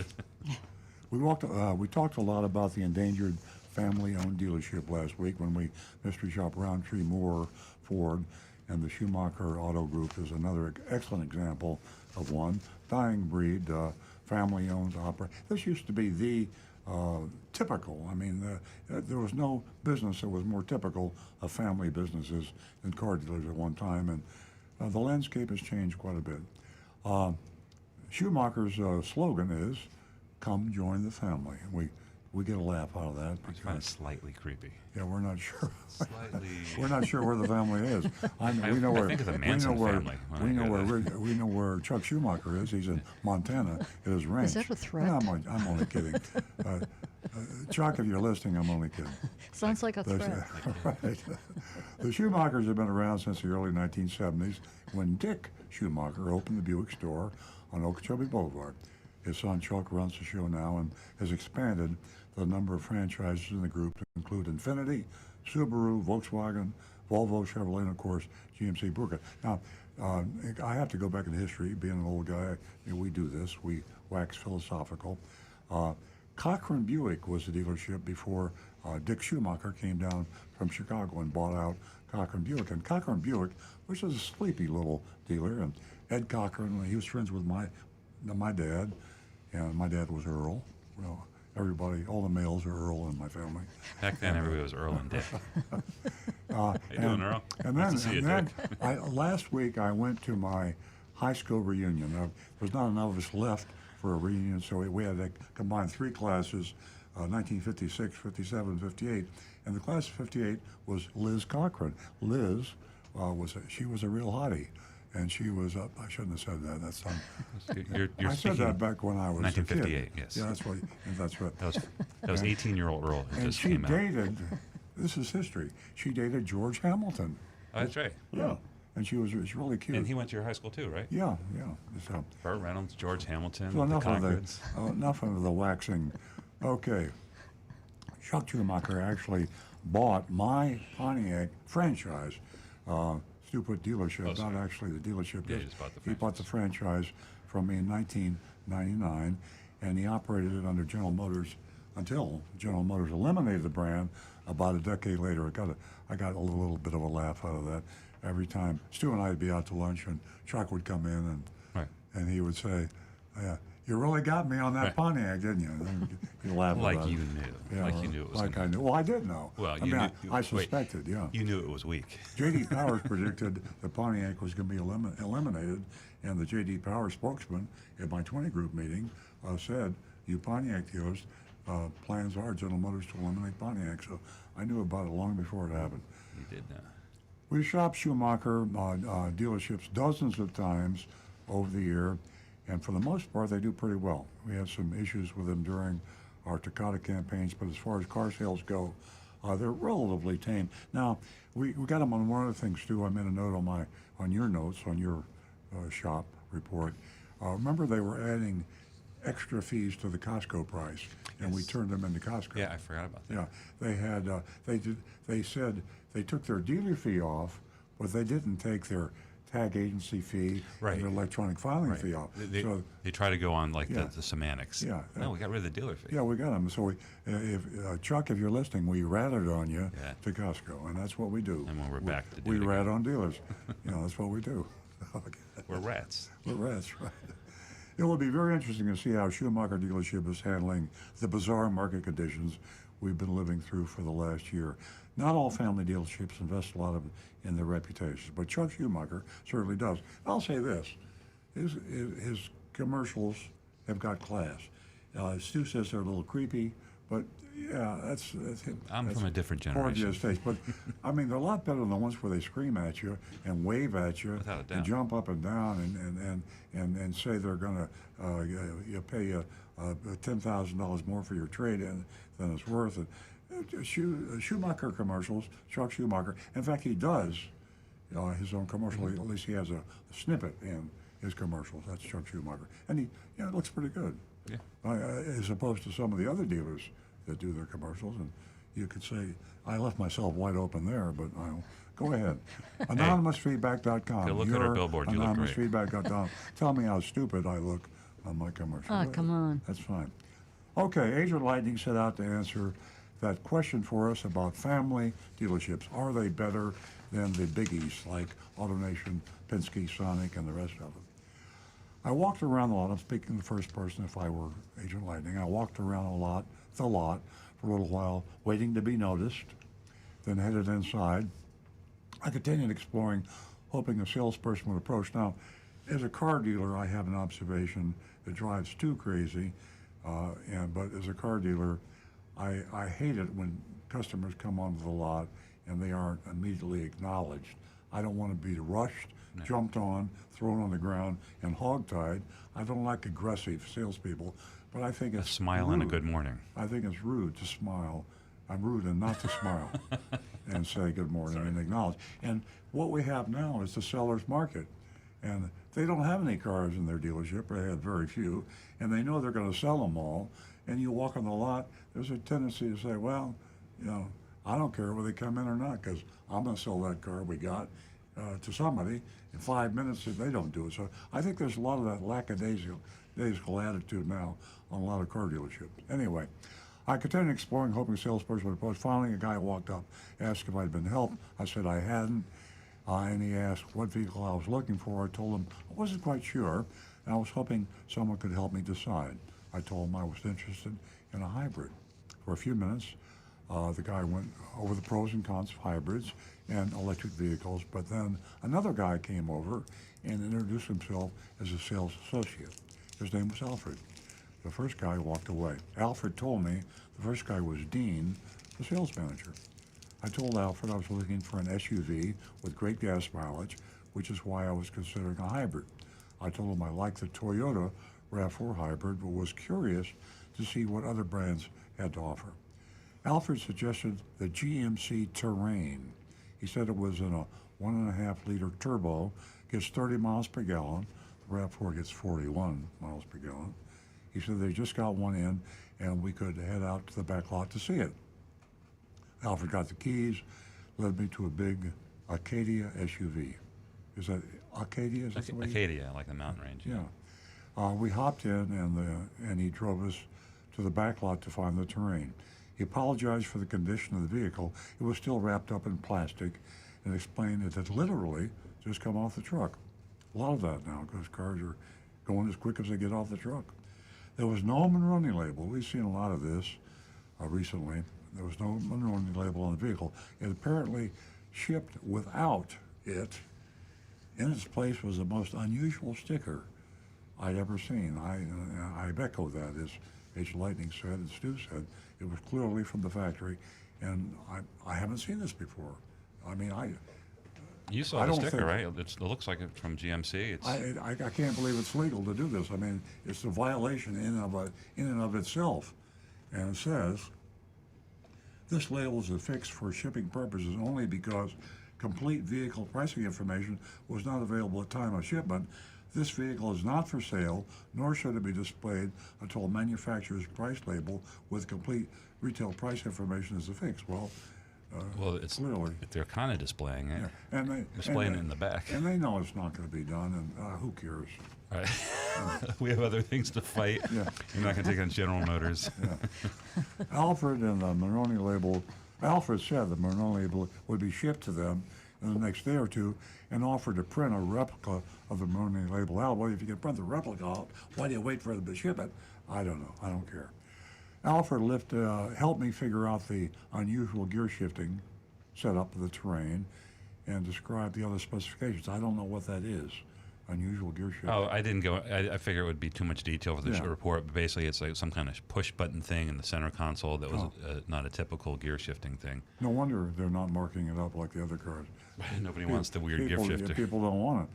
I don't blame you. You don't change stuff like that. I just, we talked about the chip shortage and inventory crisis, and now GMC is shipping cars without all the features working, heated seats, for example. He said the only way you can know if you have the features, like heated seats, if you push the button, if the light goes on, the seats will heat up. If the light doesn't come on, you don't have heated seats. Yeah. My Tesla has heated seats and cool seats. I'm still not sure what turns them on or off. It's just when my fanny gets warm, I know it's on. And then when it gets cold, it has a probe in your fanny that detects your temperature. I told Alfred I'd like to see the numbers on the Terrain, so he led me back to the Acadia, and then we drove back to the showroom. We walked inside and I asked him if they were adding markups to their prices. Alfred said they were not marking up the Terrain. Now that would worry me. I mean, the only car we're not market rate is this sucker. We can't sell them. So we're not. Well, market you know rate. what? We'll get when you get to the numbers. Yeah, I think that might be I the know. case. Well, yeah. Well, there's a rebate. Could be deception. But they were marking other models up $5,000 over MSRP, and by that we're probably talking addendum, marking it that way because we know there are other ways to mark up cars. He was able to print a copy of the Monroney label from their website. The VIN matched, and the MSRP was $35,375. Then he left for a few minutes to get the pricing for me. He came back with a buyer's order. The price was MSRP $35,375. They added $39. You know, why mention it? $39 for a private tag agency fee, and then you can mention this: $379 for electronic registration filing fee. That's a hidden fee. That's a junk fee. That's deception. And $995 dealer prep junk fee. They didn't call it junk fee, but Stu wrote it in. So, and $750 rebate. Now it's funny because my interview from the reporter from WPLG Channel 10, Jeff Weinsire, he couldn't understand dealer fee and electronic filing fee and junk fee. I tried to, it's hard for anyone to fully understand the whole thing.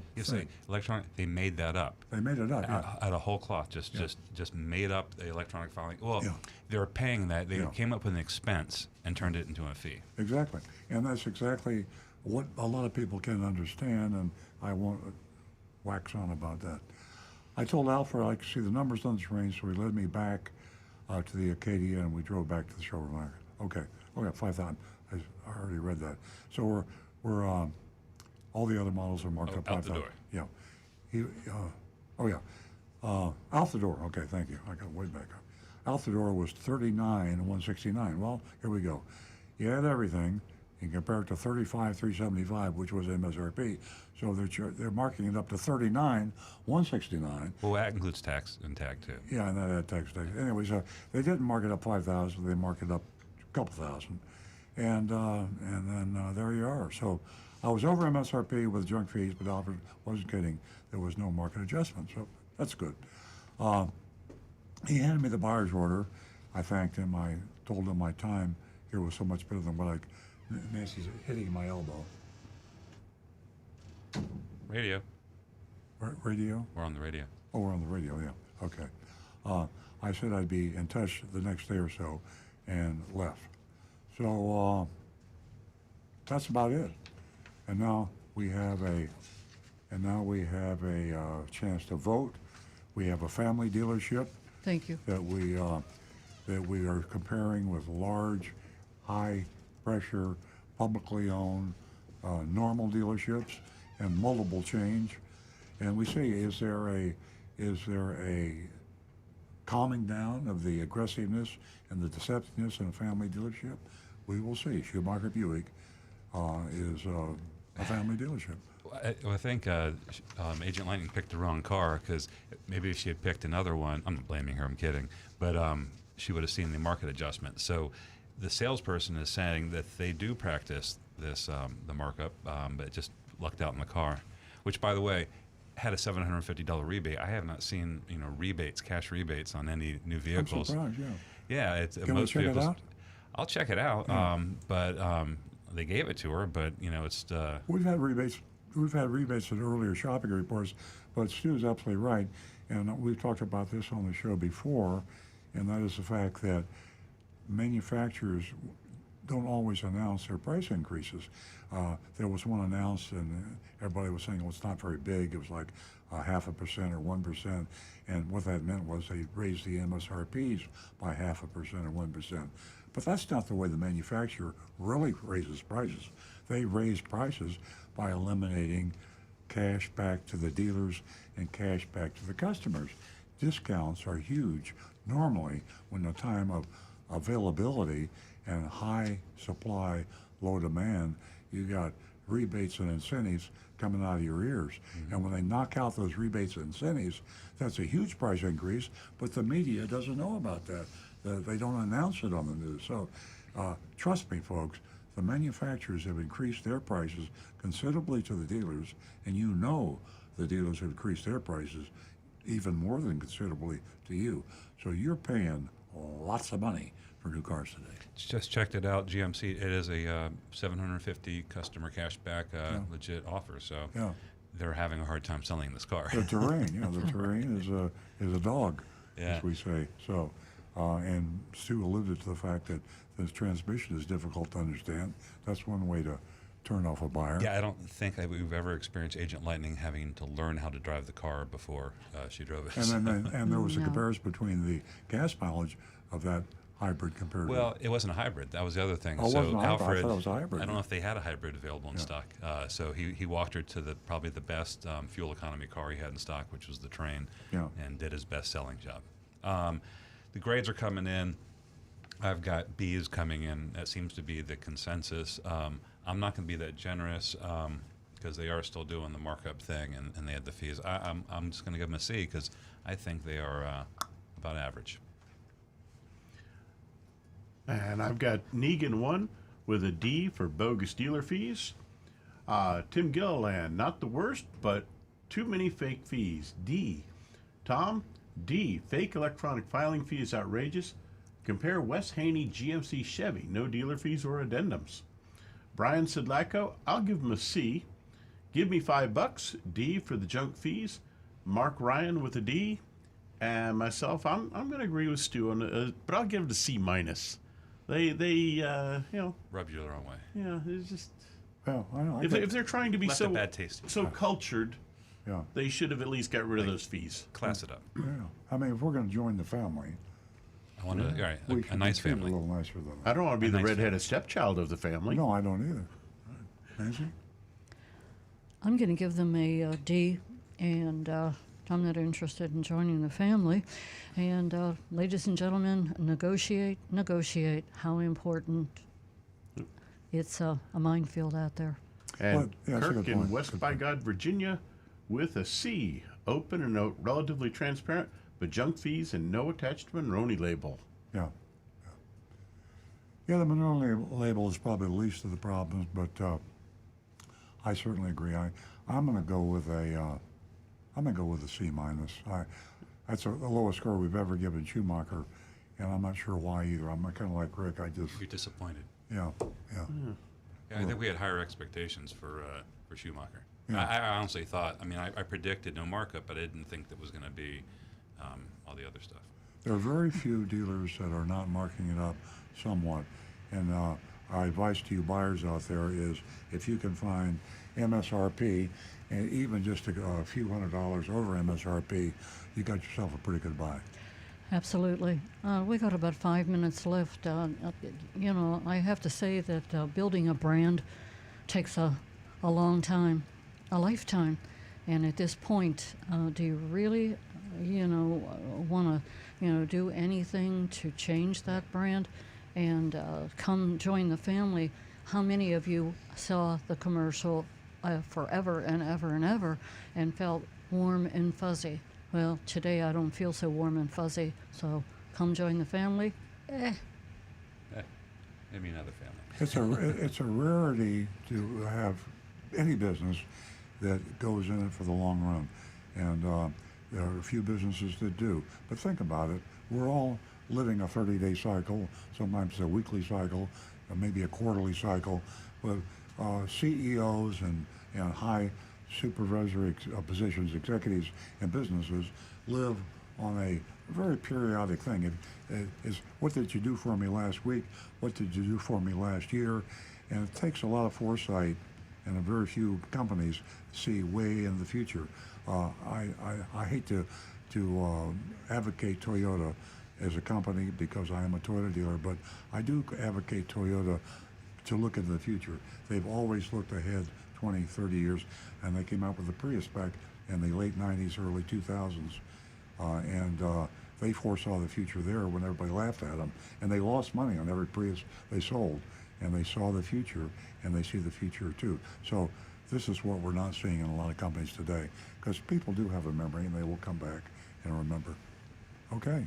All right. Are we all through? Absolutely. You know, I want to thank Ray and Zach Shifka again for calling the show. Shefka. And if you haven't joined, go to joinyaa.com, and that stands for Your Advocate Alliance. And we had a great conversation. You can go back and watch the show. It's hard for and me pick to it all remember up. that. Your Advocate Alliance. I'm going to talk to Ray and Zach about maybe changing that name. What if we just called it YA? Yeah, well, YAA, but Your Advocate, maybe get auto or car in there somehow. Your Advocate Alliance. Your Auto Advocate Alliance. Yeah. Give them a call. Here I'm already trying to tell them how to run their business. But YA.com. Yeah. Okay, ladies and gentlemen, I want to thank you. We want to thank you all for joining us this morning. And it's been fun and educational from all of you. You teach us something every week.